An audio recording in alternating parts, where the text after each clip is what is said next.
네, 안녕하세요.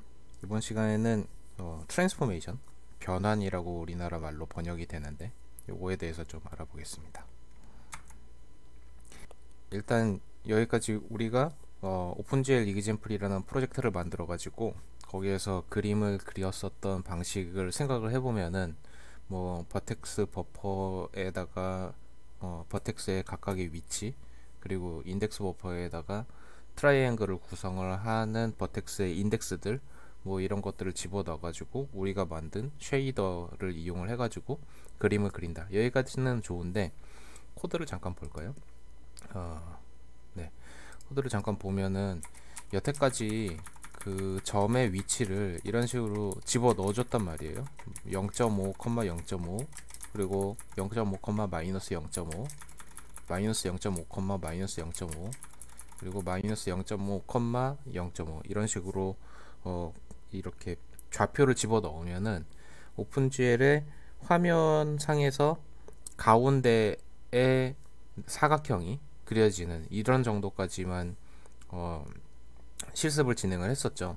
그래서 만약에 내가 이 사각형을 화면 전체에 꽉 채워서 그리고 싶어 라던가, 아니면은 가로 100픽셀, 세로 100픽셀만큼 이렇게 건너뛴 상황에서 크기 한 200픽셀만큼으로 채우고 싶어, 뭐 이런 거라던가 하려면은 지금 우리가 여태까지 배운 방식만 이용을 했을 때는 버텍스 버퍼 오브젝트에 버텍스 포지션 값을 수정해 가지고 위치를 옮긴다던가 이런 방식을 쓸 수밖에 없는데, 이거는 가능은 한데 되게 비효율적입니다. 네. 버텍스 버퍼 안에 들어있는 값들을 이렇게 변경을 한다 하는 것 자체가 버텍스 버퍼를 버리고 다시 만들거나, 아니면은 뭐 물론 그렇게 해야 되는 경우도 있긴 하지만 버텍스 버퍼에 있는 내용들을 업데이트를 하거나 그렇게 하는 게, 뭐 사각형일 경우에는 금방금방 할 수 있겠지만은 나중에 우리가 이제 그리려고 하는 3D 오브젝트들이 엄청 복잡하게 생기면은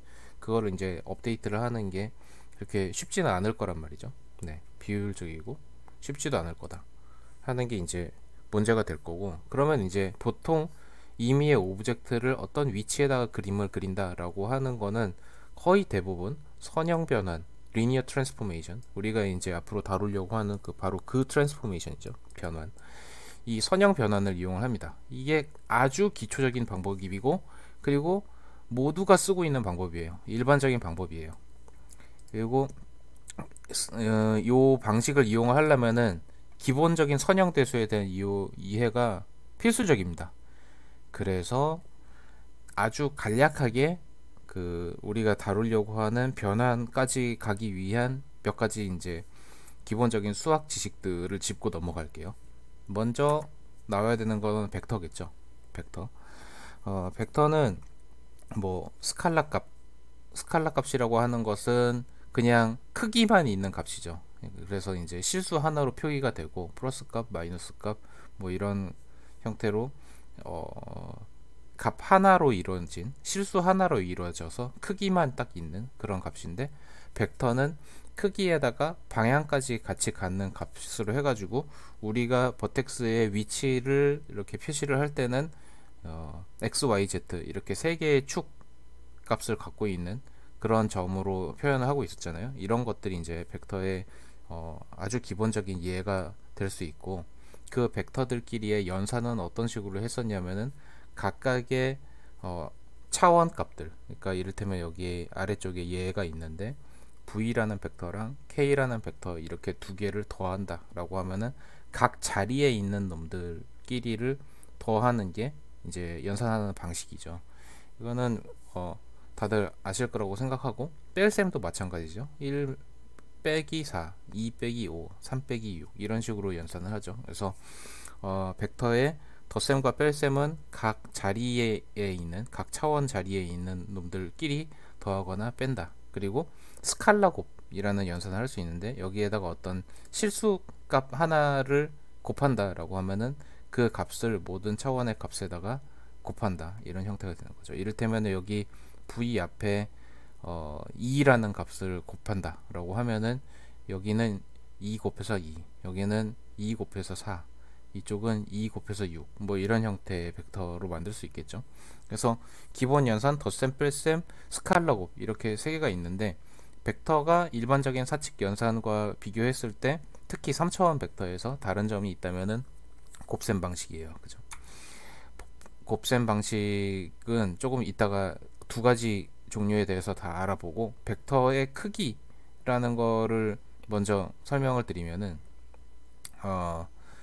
일단 크기는 길이를 계산하는 겁니다. 길이. 예. 그래서 각 좌표 값의 제곱의 합의 제곱근인데, 이거 좀 어렵게 설명돼 있지만은 결과적으로 이거 피타고라스의 정리죠. 피타고라스의 정리. 이를테면은 x 좌표가 4고 y 좌표가 2인 2차원 벡터가 있는데, 그 2차원 벡터의 길이를 계산을 한다라고 하면은 어떻게 한다? 4의 제곱, 2의 제곱, 이게 밑변의 제곱, 그리고 높이의 제곱, 그게 빗변의 제곱과 동일하다. 이거 피타고라스의 정리죠. 그래서 양변에다가 이제 루트를 씌우면은 이런 식이 나오는 거죠. 여기에 나오는 4제곱 플러스 2제곱에다가 루트를 씌운 거, 이것이 빗변의 길이다. 그 빗변이 바로 지금 우리가 크기를 구하고자 하는 벡터 4,2 벡터죠. 그래서 그 벡터의 길이를 구한다라고 하면은 이런 연산 형태를 고치면 되는 거고, 그리고 길이가 만약에 1인 벡터가 있다면은 그거를 단위 벡터, 영어로 하면은 유닛 벡터라고 부릅니다. 그 다음에 곱셈 같은 경우에 두 가지가 있다고 했죠. 두 가지가 있는데 그 중에 내적을 먼저 봅니다. 내적은 이너 프로덕트라고도 하고, 그 다음에 연산자를 이렇게 점으로 쓰기 때문에 닷 프로덕트라고도 불러요.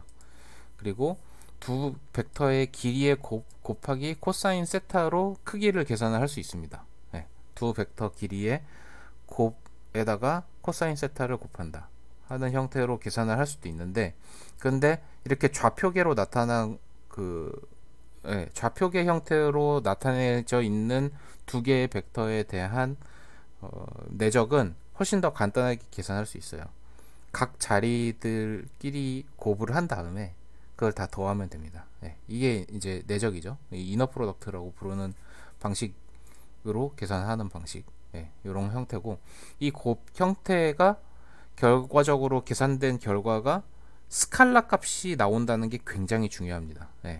두 개의 벡터의 내적의 결과는 스칼라다. 반드시 기억을 해두고요. 이것의 기하학적인 의미는 투영이라고 이렇게 적어놨는데, 이게 무슨 의미냐면은, 두 개의 벡터가 있을 때 여기 A 벡터가 있고 여기 B 벡터가 있어요. 두 개의 벡터가 있고 여기 사이에 이렇게 끼인 각 세타가 있다고 칩시다. 근데 내적의 식의 그 정의가 어떻게 된다 그랬죠? A의 길이, B의 길이, 코사인 세타, 이런 식으로 계산을 할 수 있다고 했었죠. 그러면은 A의 길이에다가 B의 길이의 코사인 세타를 곱하는 건데, 만약에 B의 길이가 1이라고 가정을 해볼게요. 1일 경우, 그러면은 식이 어떻게 돼요? A의 코사인 세타, 이런 형태가 되겠죠. 그러면은 A라는 놈의 길이에다가 이 코사인 세타를 곱하는 거면은 이렇게 이 B 벡터에다가 수선의 발을 내렸을 때의 요 길이에요. 요 길이. 그죠? 요 길이. 그러니까 A라는 놈을 B라는 벡터 쪽으로 이렇게 쭈루룩 내렸을 때 생긴 요 벡터의 길이, 그 길이가 내적이다. 만약에 B가 이제 스칼라 값일 경우, 만약에 스칼라란다. B라는 놈이 길이가 1일 경우에 그렇게 되는 거죠. 만약에 B가 1이 아니게 되면은 그 A 길이, 이 프로젝션 된 A 길이에다가 B의 길이를 곱한 거, 이런 형태가 되는 그런 형태입니다. 그래서 기하학적인 의미는 투영을 가지고 있다. 투영의 의미를 갖는다는 얘기는 여기 지금 그 B라는 벡터, 우리가 계산하려고 하는 두 개의 벡터 중에 하나가 유닛 벡터일 경우에는 해당 유닛 벡터 형 쪽으로 어떤 벡터를 프로젝션 했을 때의 길이, 이런 걸 의미를 한다. 이런 형태로 기억을 해두면은 좀 더 도움이 많이 될 거예요. 그 다음에 다른 곱셈 방식은 외적이 있어요. 외적은 3차원 벡터에서만 정의가 돼요. 그래서 2차원 벡터끼리의 외적은 그거를 정의를 하는 경우도 있고 아닌 경우도 있기는 한데, 근데 어쨌든 기본적으로는 3차원 벡터에서만 정의를 한다고 생각을 하시면 좋을 것 같고, 그리고 곱의 결과가 3차원 벡터가 나와요. 방금 전에 설명했었던 내적 같은 경우에는 벡터와 벡터의 내적의 결과가 뭐가 나온다 그랬죠? 실수값, 스칼라 값이 나온다 그랬죠. 근데 외적 같은 경우에는 벡터와 벡터를 두 개를 외적을 시키면은 다시 3차원 벡터가 나옵니다. 근데 그것이 의미하는 기하학적인 의미는 뭐냐? 두 벡터 길이의 곱하기 사인 세타 길이가 그렇게 된다는 거예요. 길이가 두 벡터 사이의 벡터의 사이값의 사인 값을 곱한 거, 사인 값을 계산한 거 곱하기 두 벡터의 길이.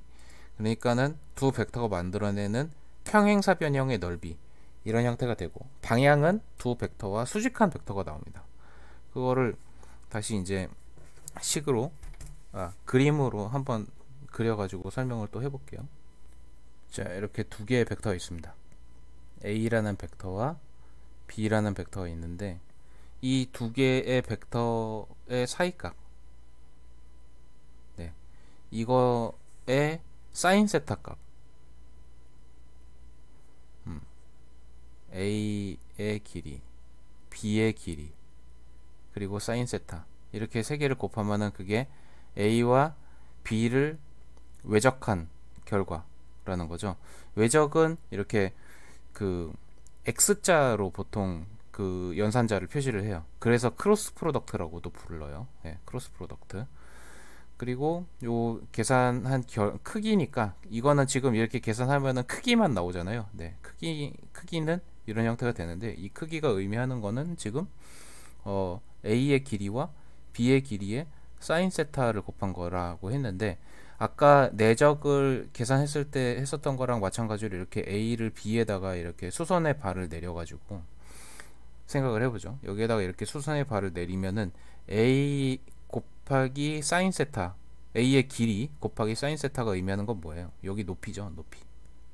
높이의 길이가 사인 세타가 돼. A 길이의 사인 세타가 되는 거예요. 그럼 요 밑변분의 높이를 B의 길이에다가 B의 길이를 구해가지고 요거 곱하기 요거를 하면은 뭐다? 요렇게 평행사 변형을 만들었을 때 여기에 면적이다. 네, 그런 형태가 되는 거죠. 그리고 방향은 A와도 B와도 서로 수직한 제3의 방향이 이렇게 나오게 됩니다. 이게 이제 A와 B의 크로스 프로덕트의 결과다. 이렇게 되는 거죠. 그럼 여기서 중요한 건 뭐냐면은 방향이 그러면 어떤 방식으로 결정이 되느냐 하는 건데, 방향이 어떤 방식으로 결정이 되느냐. 왜냐면은 이 방향이 될 수도 있고 밑에 방향이 될 수도 있잖아요. 그죠? 둘 다 A와 B와 서로 수직하게 만들 수 있어요. 그러니까는 방향이 반대 방향이 될 수도 있는데, 어떤 방식을 따르냐면은 여러분들의 그 오른손을 가지고 A 곱하기 B라고 하면은 A와 B를 이렇게 휘감는 방향으로 네 손가락을 이렇게 말아 보세요. 그러니까 무슨 얘기냐면은 A에서부터 B로 이렇게 휘어지는 방향으로 손가락을 이렇게 말아 보세요.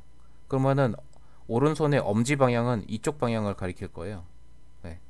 그러면은 A와 B의 크로스 프로덕트의 방향은 이 방향입니다. 이 방향. 네. 그 얘기는 뭐냐? 만약에 내가 B와 A를 크로스 프로덕트를 계산을 하겠다라고 하면은 방향이 이쪽으로 이렇게 휘어지는 방향으로 내 손가락을 이렇게 말아주면은 엄지 방향이 반대가 되죠. 이렇게. 네, 이 방향이 되죠. 즉 B의 크로스 프로덕트 A와 A 크로스 프로덕트 B가 방향이 서로 반대예요. 이렇게 돼요. 네. 그러니까 교환 법칙은 성립을 안 해요. 네. A와 B를 크로스 프로덕트 한 것과 B와 A를 크로스 프로덕트 한 게 서로 반대 방향이 나오니까 내적은 어떠냐면은 당연히 동일합니다. A와 B의 내적을 계산한 것과 B와 A 내적을 계산하는 게 동일하기 때문에 어떤 걸 먼저 계산을 해도 상관이 없어요. 교환 법칙이 성립을 하는 그런 연산인데 외적은 그렇지 않다. 이거를 이제 주의를 해야 되고, 특히 이렇게 두 개가 두 개의 결과가 마이너스 하나로 이렇게 차이가 나는 그런 형태를 뭐라고 부르냐면 안티시메트릭이라고 불러요. 요거는 그냥 이런 말이 있구나, 네, 그런 정도로만 기억해 두시면 될 것 같아요. 네, 그래서 두 벡터와 수직한 벡터로 나오고, 그리고 그 크기는 두 벡터가 만들어내는 평행사변형의 넓이, 왜냐면 식의 형태가 A의 크기, B의 크기 곱하기 사인 세타 이런 형태니까. 그리고 교환 법칙이 성립하지 않고 A 곱하기 B와 B 곱하기 A가 마이너스 형태로 하고, 방향은 오른손을 이렇게 감싸쥐었을 때 엄지손가락의 방향, 순차적으로 감싸쥐는 방향으로 네 손가락을 휘었을 때 그때 엄지손가락의 방향, 이걸로 결정된다. 여러분들이 아마 고등학교 수업 시간에 물리 법칙의 뭐 전류와 그 뭐 자기장의 방향 뭐 이런 것들에 대해서 공부를 했으면은 앙페르의 법칙이라는 게 나올 건데, 그거랑 아마 비슷한 형태로 생각하시면 될 겁니다. 이 엄지손가락 방향과 이 휘어지는 방향, 그 휘감는 방향은 회전축을 결정할 때도 많이 써요. 이따가 나중에 회전축에 대해서 얘기할 때도 한번 또 설명을 드릴게요. 자, 그 다음에 벡터의 응용, 내적의 응용법으로 제일 많이 쓰는 경우는 사이각을 구하는 거예요. 사이각. 프로젝션도 당연히 이제 포함되는 얘기고, 그리고 사이각을 구할 때 어떤 식으로 구하냐면은 여기 식이 이렇게 나오는데요. 이 식이 뭘 의미하는 건지 한번 유도를 해볼게요. 두 개의 벡터가 있어요. 두 개의 벡터가 역시 또 A와 B 이렇게 있는데, 여기 세타의 각도가 얼마인지를 알고 싶어요. 근데 내적의 식은 어떤 형태로 계산을 한다고 그랬냐면은, 그러니까 그 크기가 A의 크기와 B의 크기를 곱한 거에다가 코사인 세타를 곱한 거, 이런 형태가 된다고 그랬었잖아요. 그러면은 요거를 이쪽으로 이렇게 넘기면, 그러면은 A의 크기, B의 크기를 A, B 내적한 거, 예, 로 나눈 거, 요런 형태가 될 거란 말이죠. 코사인 세타. 이게 코사인 세타랑 동일하겠죠. 그러니까는 세타라는 놈은 코사인 세타의 인버스, 예, 인버스. 이거 아크 코사인이라고 그러죠. 아크 코사인. 예, 이런 형태가 됩니다. 아크 코사인 A, B 크기 분의 A, B의 내적. 예. 근데 A, B의 내적이라는 거는 우리가 그 좌표계 형태로 만들어져 있는, 뭐 이를테면 얘는 1, 2고 얘는 3, 4다 이랬으면은 같은 자리에 있는 놈들끼리 곱해가지고 더하면 된다고 그랬었잖아요. 그런 식으로 계산을 해버릴 수 있는 거니까, 그래서 얘는 이런 식으로 계산하고, 얘의 길이는 1의 제곱 더하기 2의 제곱의 루트 씌운 거, 얘는 3의 제곱 4의 제곱 루트 씌운 거, 이런 형태가 될 거니까 얘네 따로 계산되고 얘 따로 계산되죠. 네, 그래서 이렇게 좌표계 형태로 나타나는 벡터에 대해서는 사이각을 이렇게 그 내적식을 응용해서, 예, 요걸 가지고 유도해서 만든 요 형태의 식으로 계산을 많이 합니다. 네, 알아두면은 도움이 되게 많이 되고요. 그 다음에 두 개의 사이각이 만약에 90도가 되면 어떻게 돼요? 얘가 90도가 된다. 그러면은 여기 코사인 세타의 값이 0이 될 거예요. 그죠?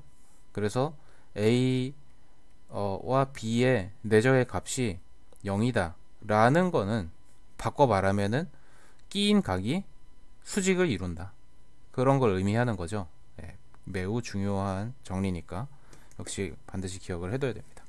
그리고 외적은 어디에다가 많이 쓰냐면은 두 3차원 벡터 수직하는 벡터 구하기, 아까 얘기했었죠. 그 외적의 방향, 외적의 결과의 방향이 A 벡터와도 B 벡터와도 서로 수직하는 제3의 벡터를 구하는 그런 경우에 많이 쓴다 그랬었죠. 그래서 그렇게 구해진 제3의 방향을 가지고 이거를 회전축으로 이용하는 경우도 많이 있고요. 그리고 오소고널라이제이션이라고 해서 이 세 개의 그 A와 B와 서로 수직한 벡터를 구해가지고 얘네 세 개가 서로 수직을 이루도록 다시 조정을 할 때도 쓰게 됩니다. 이거는 이따가 이제 그 카메라 매트릭스를 계산을 할 때 어떤 식으로 되는지 다시 한번 볼 거예요. 네. 그리고 실제로 이제 그 외적을 계산을 하는 방식은 어떻게 되느냐? 이게 지금 X, AY, AZ, BX, BY, BZ 이렇게 그, 세 개의 축의 값을 가진 3차원 벡터가 두 개가 있는데 그 3차원 벡터 두 개의 방향과 그리고 그게 실제로 계산이 됐을 때의 모양새가 어떻게 되는지 같은 거를 지금 표시를 한 건데 여기에 지금 보면은 특징을 그냥 기억을 해두시면 좋을 것 같아요. 어떤 특징이 있냐면은 x축에 대한 값을 계산할 때는 x가 껴들지 않습니다. 그죠? 여기에 지금 yz, zy 그리고 여기 y축에 대해서 계산을 할 때는 zx, xz 그리고 z축에 대해서 계산을 할 때는 xy만 나오죠. 그러니까는 각각의 축에 대한 값을 계산을 할 때는 그 축의 값이 등장하지 않고 나머지 것들이 나온다 하는 게 일단 특징적이고, 그리고 요거의 순서는 A, B, B, A 이런 형태거든요. 그죠? YZ, ZY 그리고 ZX, XZ 그리고 XY, YX 이런 형태로 나오고 가운데가 다 빼기로 이렇게 연결이 되어 있는데, 이거는 여러분들이 만약에 외적을 이제 그 공부를 해보셨다면은 요런 형태로 이제 계산하는 것보다 어떤 식으로 많이 공부를 하냐면은 매트릭스의 그 디터미넌트 계산하는 방식이랑 동일한 형태로 계산을 많이 하죠. 그게 뭔지를 한번 설명을 드리면은, 이를테면은 A 벡터를 ABC라는 값을 가지고 있는 벡터 X가 있고, 그 다음에 DEF 이렇게 세 개의 값을 각각 XYZ 축으로 값을 갖는 벡터 Y가 있어요. 그러면은 이 둘에 대한 외적을 계산을 시키고 싶다. 그러면은 A, B, C, D, E, F 이렇게 쓰고, 그 다음에 각 축에 대한 벡터 I, J, K는 각 축에 대한 벡터다. 이런 식으로 해가지고 I 곱하기 요 놈의 디터미넌트 이런 식으로 계산하죠. I 곱하기 그 다음에 요게 그 디터미넌트니까는 BF-CE죠. BF-CE 그리고 빼기 J 곱하기 AFCD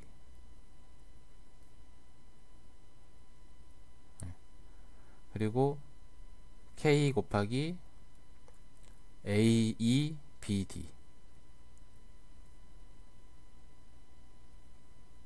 네, 이게 이 전체 매트릭스의 3x3 매트릭스의 디터미넌트를 구하는 형태인데, 이 I, J, K가 각각 X축, Y축, Z축을 나타내는 단위 벡터라고 하면은 이 요놈 하나가 이제 X 외적의 X축 값, Y축 값, Z축 값에 해당이 되는 거죠. 시계 모양새가 방금 전에 보셨었던 이 PT에서 보셨었던 요 식이랑 동일하다는 걸 알 수 있을 겁니다. 그래서 저렇게 방금 전에 제가 보여드렸었던 형태로 이렇게 매트릭스로 써서 요거 곱하기 이놈이니까 여기에 결과가 X축에 들어간다. 이런 식으로 기억을 해 두시는 것도 좋아요. 어쨌든 손으로 계산할 수 있는 수준까지는 기억을 해 두는 게 좋습니다.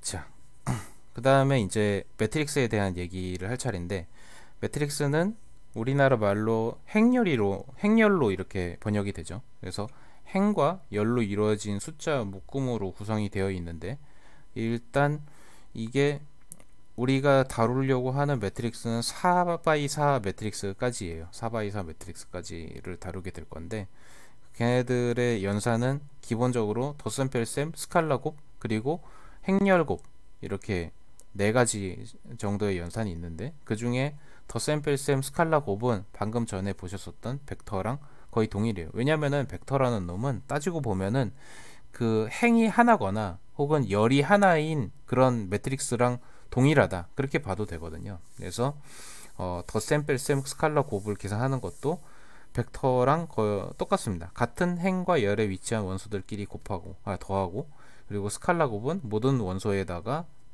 특정한 스칼라 값을 곱하면은 그게 스칼라 곱이죠. 곱셈 같은 경우가 이제 연산하는 방식이 조금 특이한데 여러분들이 아마 선형대수 수업 시간에 다 들었을 거라고 생각하고 어떤 식으로 계산되는지만 간략하게 살펴보면은 여기 이 A의 컬럼의 개수랑 B의 로우 개수, 그러니까는 A의 열의 개수 이거 두 개, 그리고 B의 로우 개수 여기 행의 개수 2 이런 식으로 두 개가 일치해야지 곱이 가능해지죠. 그러면은 나온 행렬의 크기는 어떻게 되냐면은 이 A 행렬의 행 개수와 두 개, 이쪽의 열 개수 두 개, 그런 형태로 조합돼 가지고 나와요. 만약에 내가 3x2 매트릭스와 2x3 매트릭스를 곱한다라고 하면은 일단 여기에는 열의 개수가 두 개, 여기도 행의 개수가 두 개 해서 곱셈이 성립이 되고 결과로 나오는 매트릭스는 3x3 매트릭스 이런 형태가 되는 거죠. 그래서 곱을 할 때 이 A 행열의 행과 B 행열의 열을 내적시키는 거예요. 지금 보면은 내적의 수식이죠. 1 곱하기 5 같은 자리에 있는 놈들끼리 1과 5 2와 7 이런 형태로 벡터로 봤을 때 이 두 개를 벡터로 봤을 때 그 벡터들끼리의 같은 자리에 있는 놈들끼리를 다 곱해 가지고 다 더한 거다 이렇게 생각하면 쉽습니다. 그죠? 그러니까 여기는 1 곱하기 5 2 곱하기 7을 더한 거, 두 번째 놈은 이 첫 번째 행과 두 번째 열 끼리를 이렇게 뽑아 가지고 걔네 두 개를 내적을 시킨 거죠. 그래서 1 곱하기 6 2 곱하기 8 이런 형태로 뽑히는 거고, 이쪽도 마지막 것만 한 번 더 보면은 3 곱하기 6 4 곱하기 8 두 번째 행과 두 번째 열을 뽑아 가지고 그 벡터들끼리 내적을 시킨 결과 이런 형태로 보면은 여기 3 곱하기 6 플러스 4 곱하기 8 이런 형태가 되는 거죠. 그리고 이제 그 행렬 연산에서 가장 중요한 원칙 중에 하나, 교환 법칙이 성립이 안 돼요. 바꿔 말하면은 이 두 개의 매트릭스를 위치를 뒤바꾸면, 그러니까는 5 6 7 8 매트릭스 곱하기 1 2 3 4 매트릭스 이렇게 하면은 지금 여기에 나온 결과랑 달라지게 되겠죠. 네. 교환 법칙이 성립이 안 된다. 아마 선형대수 수업 시간에 다 들었을 거라고 생각하고 넘어가겠습니다. 그리고 이제 선형 변환이라고 하는 거는 대체 뭘 의미하는 거냐라고 하면은, 선형 변환이라고 하는 거는 거기에서의 선형이라고 하는 거는 여러 가지를 말하고 있는데, 일단 제일 첫 번째 1차식이라는 의미예요. 1차식. 뭐를 리마인딩 한번 해봅시다. 여러분들 1차식이라고 하면은 1차식이라고 하면은 곧 직선이에요. 직선. 네. 직선의 방정식은 우리가 아주 옛날부터 익숙하게 봐왔었잖아요. y는 ax 플러스 b 이런 형태로 만들면은 이게 그래프를 그리면은 뭔가 기울기가 a이고 그 다음에 여기 지나는 y축상에서의 점이 b인 그런 직선이다 이런 형태가 되잖아요. 그죠? 직선이 영어로 뭐예요? 리니어예요. 리니어. 그러니까 리니어의 라인, 이게 직선이에요. 직선. 그죠? 네, 리니어다라고 하는 거는 직선 형태다라는 걸 의미하는 거예요. 그러면은 y는 ax 제곱 플러스 bx 플러스 c 이런 형태의 식은 어떻게 되죠? 이것도 역시 중고등학교 수학 시간에 엄청 많이 봤었죠. 이런 포물선 형태가 나오죠. 그죠? 네, 포물선 형태가 나와요. 포물선 형태가 나오는데 여기가 식이 2차가 되는 거잖아요. 그죠? 2차식이죠. 2차식인데 이 2차식은 영어로 뭐라고 부를까요? 쿼드라틱이라고 부릅니다. 쿼드라틱. 네, 쿼드라틱. 이게 번역하면은 뭘까요? 사각형. 그러니까는 여기는 지금 선이고 선. 네. 그리고 사각형이 된 거고. 만약 3차식인 3차식일 경우에는 그거는 영어로 뭐라고 할까요? 큐빅이라고 합니다. 큐빅. 네. 이거는 부피가 부피가 있는 그러니까는 사면체 같은 형태가 되는 거죠. 그래서 차수가 하나씩 높아지면서 선, 사각형, 부피 이런 식으로 이렇게 올라오고 있는 거예요. 지금 리니어 이퀘이션 그리고 쿼드라틱 그리고 큐빅 이 중에서 이 리니어를 말하는 거고, 리니어 트랜스포메이션에서의 리니어라고 하는 것이 선형이다 라고 하는 거는 차수가 1차다 라는 걸 의미한다. 그러면은 x라는 놈을 우리가 어떤 그 입력값으로 던져줬을 때 그 입력값에다가 뭔가를 곱한다 까지가 1차식의 조건이에요. 1차식. 네.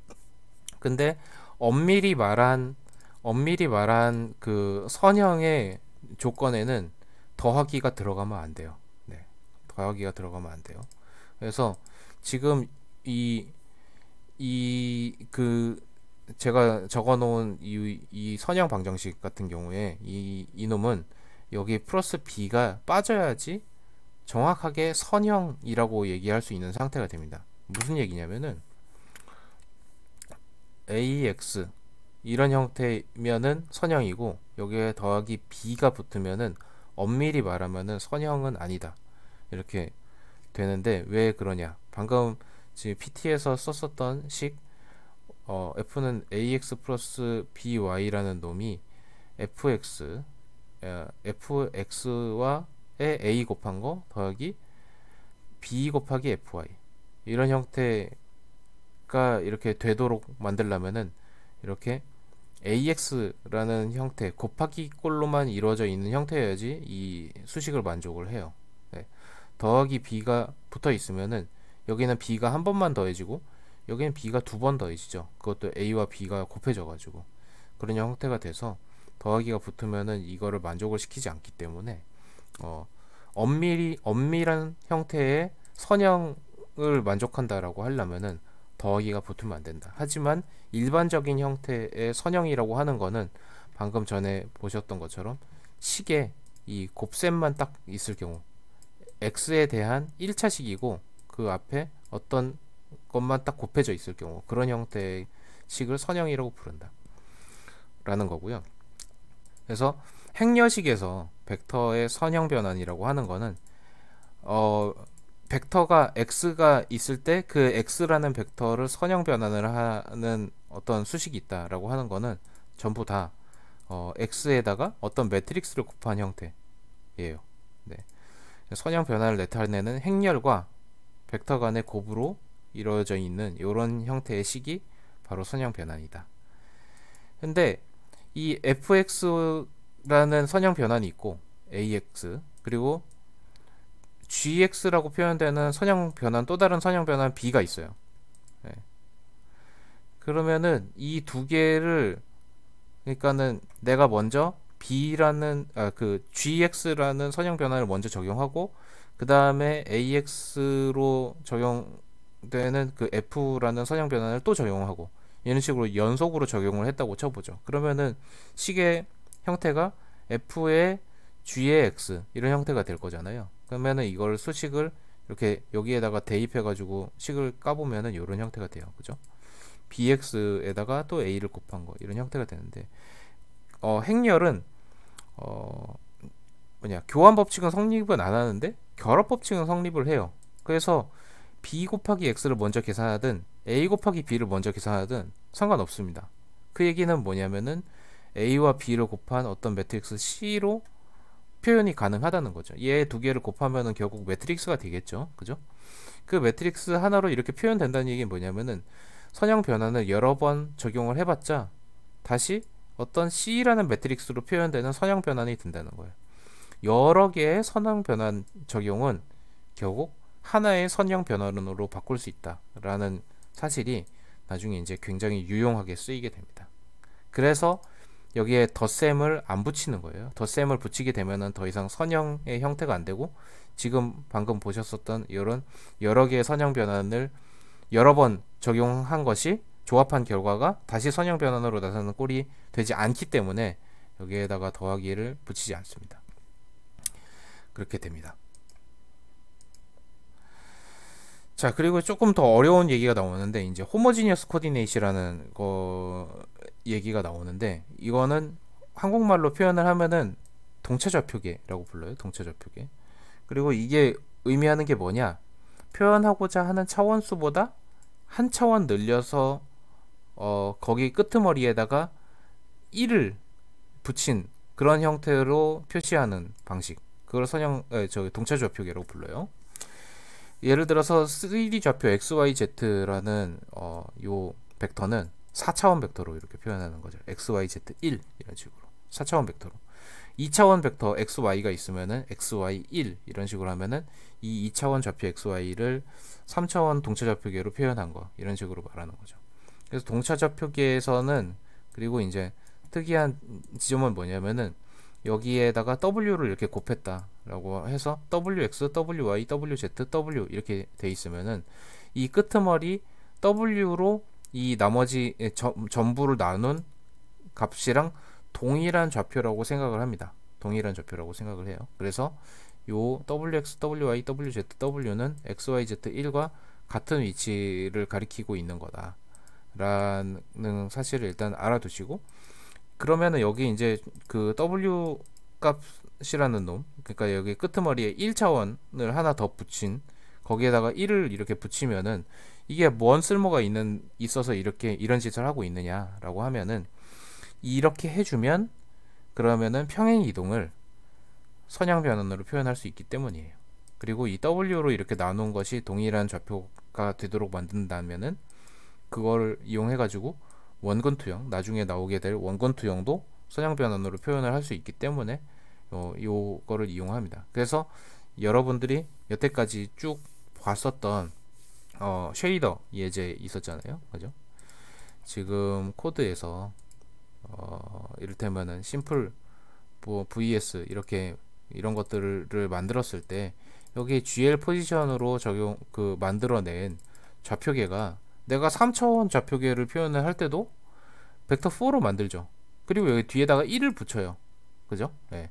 이렇게 했었던 이유가 뭐냐면은 오픈GL 안에서 사용하는 이런 3차원 좌표도 결국은 다 4차원 동차좌표계를 이용을 해가지고 좌표를 표현을 했기 때문이에요. 뒤에 끝에 1이라는 놈은 그런 의미가 숨어 있는 거죠. 그래서 원본 투영을 선형 변환으로 쓰거나 혹은 평행 이동을 선형 변환으로 표현하려면은 반드시 이렇게 그 동차좌표계를 이용을 한다라는 거죠. 이 선형 변환을 이 평행 이동을 선형 변환으로 표현을 할 수 있게 되는 방식은 이따가 평행 이동 트랜스포메이션이 나올 때 그때 같이 설명을 드리겠습니다. 그리고 단위행렬, 이 단위행렬이라는 거는 행렬 곱셈의 항등원이죠.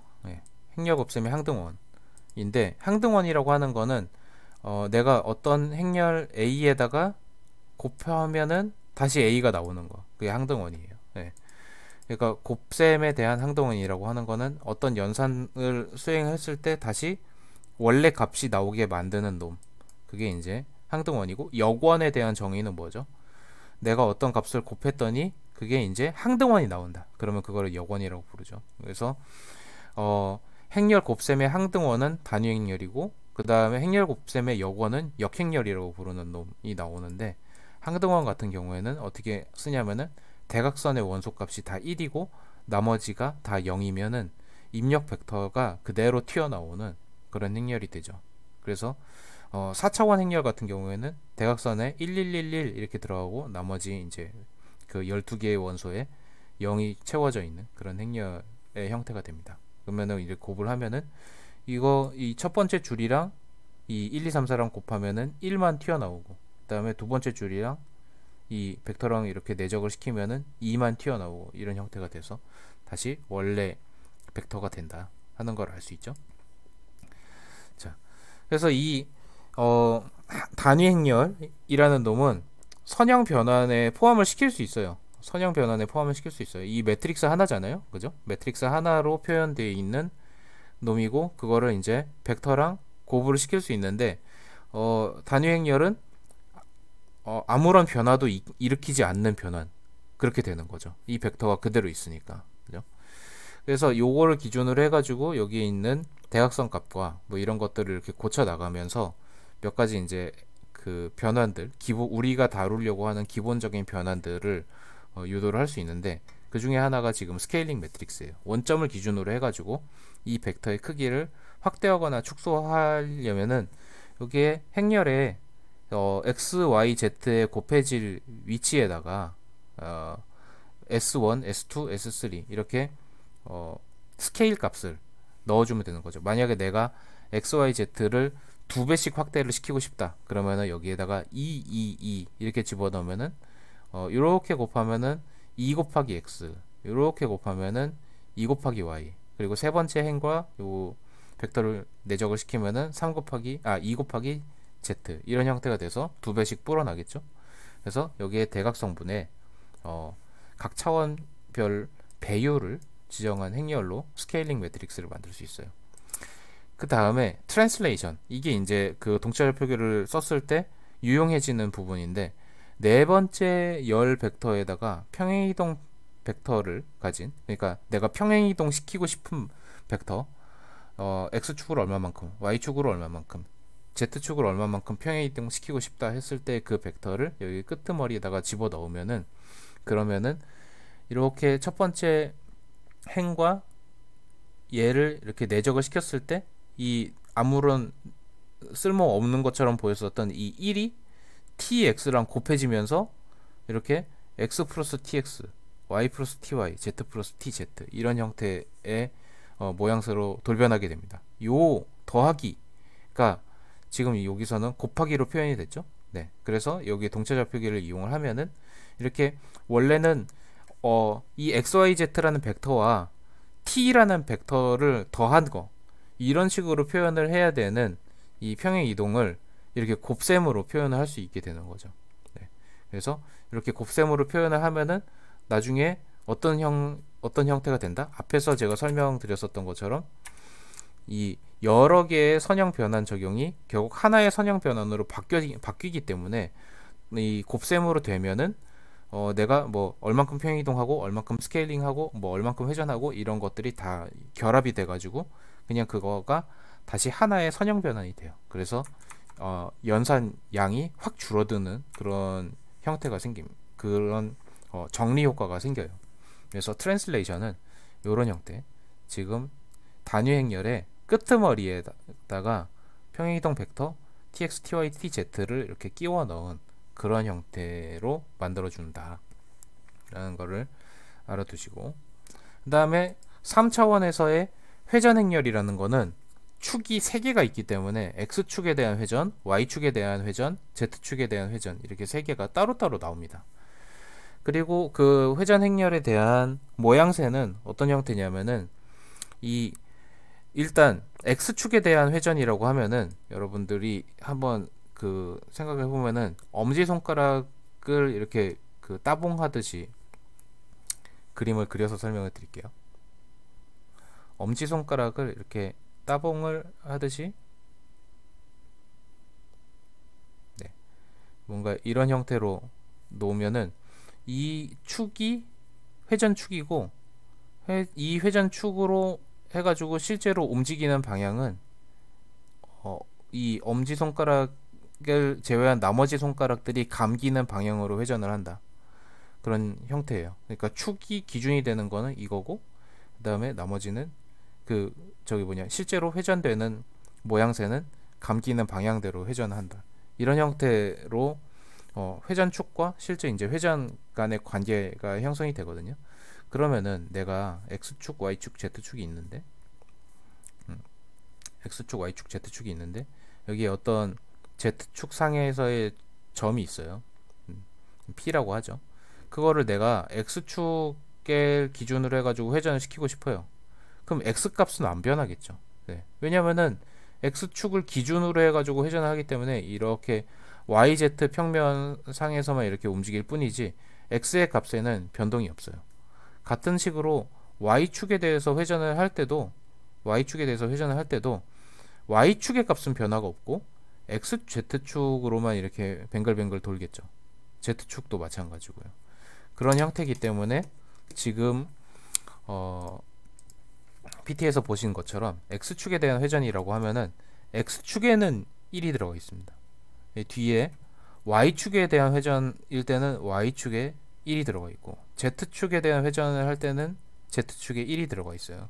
그런 규칙이라고 생각해 두시면 좋을 것 같고, 그리고 이제 세타만큼 회전을 시키는 행렬인데, 그 세타 값이 주어지면은 이제 나머지 부분에 어떤 형태가 되는지를 보면은 코사인 세타, 마이너스 사인 세타, 사인 세타, 코사인 세타, 요 형태가 기본이에요. 그래서 X축에 대한 회전은 요게 YZ의 코사인 세타, 사인 세타, 마이너스 사인 세타, 코사인 세타 이렇게 들어가고, Z축에도 보면은 Z축에 1이 들어가고 XY의 코사인, 마이너스 사인, 사인, 코사인 이렇게 들어가죠. 그런데 Y축에 대한 회전 행렬을 보면은 다 똑같은데 코사인, 사인, 사인, 코사인인데 여기 부호가 반대예요. 지금 1행 3열에 있는 사인에 마이너스가 붙어 있고, 여기 3행 1열 쪽에 붙어 있는 이 사인에 마이너스가 붙어 있어요. 이거가 조금 차이가 있기 때문에 Y축만 지금 축의 방향이 반대다 하는 것만 잘 기억을 해두면 좋을 것 같아요. 자, 그리고 임의의 축 RX, RY, RZ가 주어져 있을 때 그 축에 대해서 세타만큼 회전시키는 행렬을 그냥 만들어내면은 이런 되게 복잡한 모양새가 됩니다. 이걸 골드만 회전이라고 부르는데 이런 행렬도 있다 하는 정도만 기억을 해두시고, 실제로 이거를 뭐 외우거나 하실 필요는 없어요. 그런데 나중에 이제 내가 임의의 축에 대한 회전 행렬 같은 거를 만들고 싶다라고 하면은 도움이 될 수 있는 그런 형태니까 이런 게 있구나라는 정도로만 알아두시면 좋을 것 같습니다. 그리고 이제 중요한 것도 하나, 오소고날 매트릭스라는 거를 여러분들이 이제 선형대수 수업을 들었으면은 아마 한번 들어보셨을 건데, 이게 뭘 의미하는 거냐면은 각 그러니까는 행렬의 각각의 행들 혹은 각각의 열들을 하나의 벡터로 놓고 걔네들을 벡터로 놨을 때 그 벡터들이 다 길이가 1이고 그리고 다 수직이고, 즉 첫 번째 벡터랑 두 번째 벡터를 내적을 시켰더니 0이다. 네. 그러면 이제 수직인 거죠. 그러면은 그런 거를 오소고날 매트릭스라고 부르는데, 오소고날 매트릭스의 좋은 점은 뭐냐면은 인버스 매트릭스, 그러니까는 A의 역행렬을 계산한다라고 했을 때 A가 만약에 오소고날 매트릭스면은 그러면은 인버스를 계산하는 대신에 트랜스포즈를 취하면 되죠. 트랜스포즈는 그 뭐죠? 네. 우리나라 말로 번역을 하려고 하니까는 갑자기 이 말이 생각이 안 나는데, 대각선을 기준으로 해가지고 대칭을 시키는 그런 행렬인 거죠. 네. 지금 이를테면은 내 A, B, C, D 라는 2차원 행렬이 있어요. 조금 그 간단한 형태로 그 먼저 설명을 드리기 위해서 이렇게 2차원 행렬을 예로 들고 있는데, 여기에 행렬이 A다 라고 하면은 이 A의 트랜스포즈는 어떻게 돼요? 이 대각선 놈들은 내비두고 얘네들의 위치를 바꾸죠. AC, BD가 됩니다. 네. AC, BD가 됩니다. 근데 A가 만약에 오소고날 하다라는 오소고날 하면 그러면은 어떤 성질이 있다고 그랬죠? AC와 BD 이렇게 벡터로 놓고 봤을 때 이 행렬이 두 개의 벡터로 이루어져 있는 놈이라고 봤을 때 AC의 길이도 1이고, 즉 A제곱 플러스 C제곱의 루트 씌운 거 1이고, B제곱 플러스 D제곱 루트 씌운 것도 1이고, 루트는 그냥 벗겨도 되죠. 어차피 지금 여기 우변이 1이니까.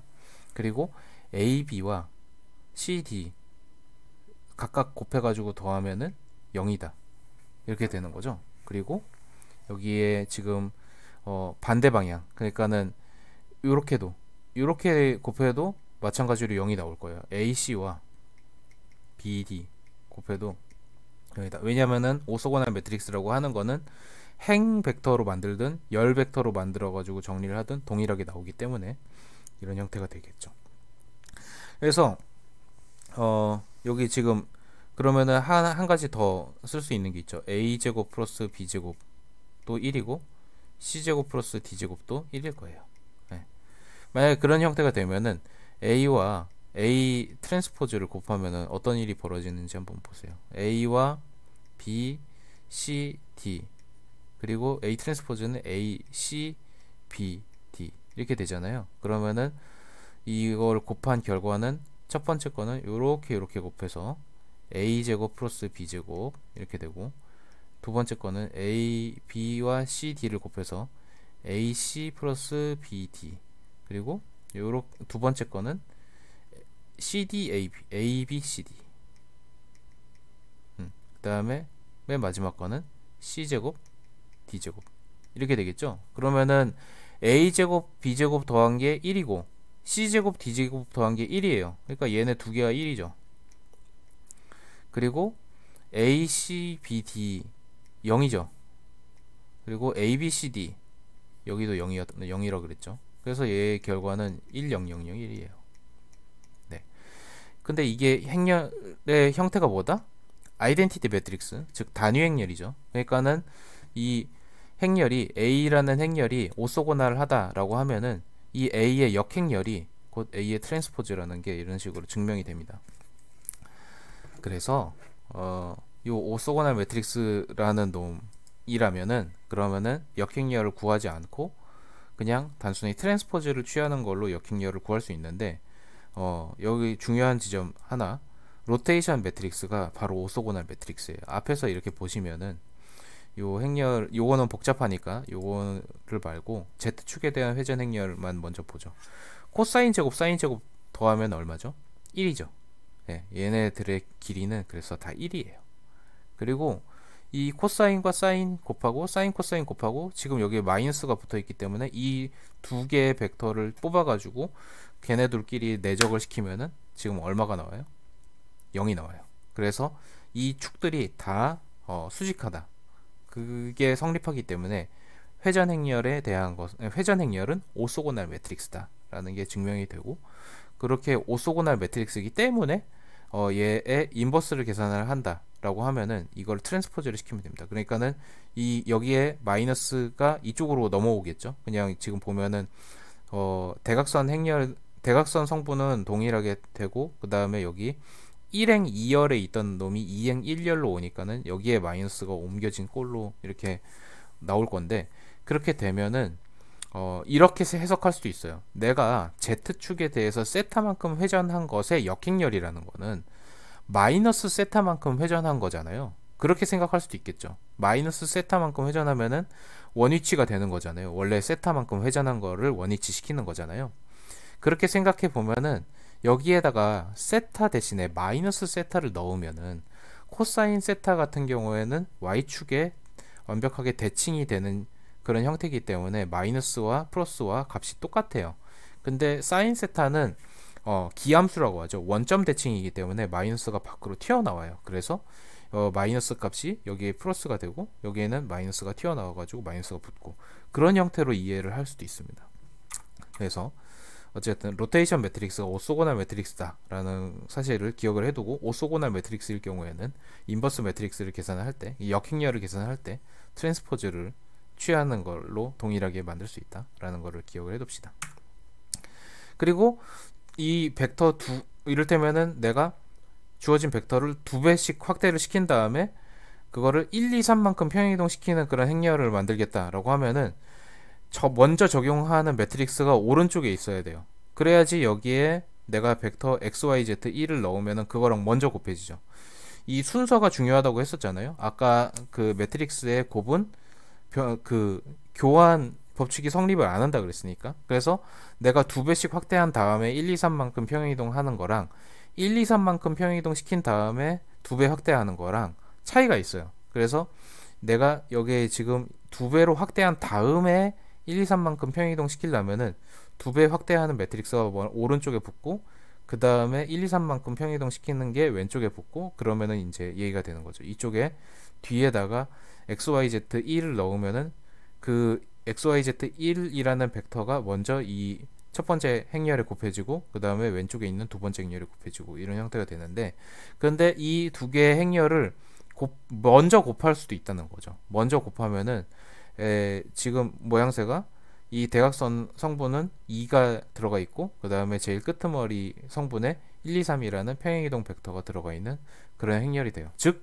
네, 선형 변환이라는 것이 결국 하나의 행렬로 나타내지기 때문에 여러 개의 연속된 행렬을 하나의 선형 변환으로 나타낼 수 있다는 사실 때문에 우리가 어떤 오브젝트를 그림을 그릴 때 위치 그리고 회전 그리고 스케일 크기 이것들을 이렇게 정해주면은 얼만큼 평행이동시키고 얼만큼 회전시키고 얼만큼 그 확대 축소를 한다 하는 것들을 각각을 이제 선형 변환으로 만든 다음에 걔네들을 미리 싹 다 곱해두면은 어떤 오브젝트가 공간상에 위치한 정보를 다시 선형 변환으로 표현을 할 수 있게 되는 거죠. 그래서 다음 영상에서 실제로 이제 이 매트릭스를 어떤 식으로 C++ 코드에서 다룰 수 있는지 그리고 그거를 쉐이더에다가 어떤 식으로 적용을 시키는지 같은 것들을 실습을 통해서 알아보겠습니다.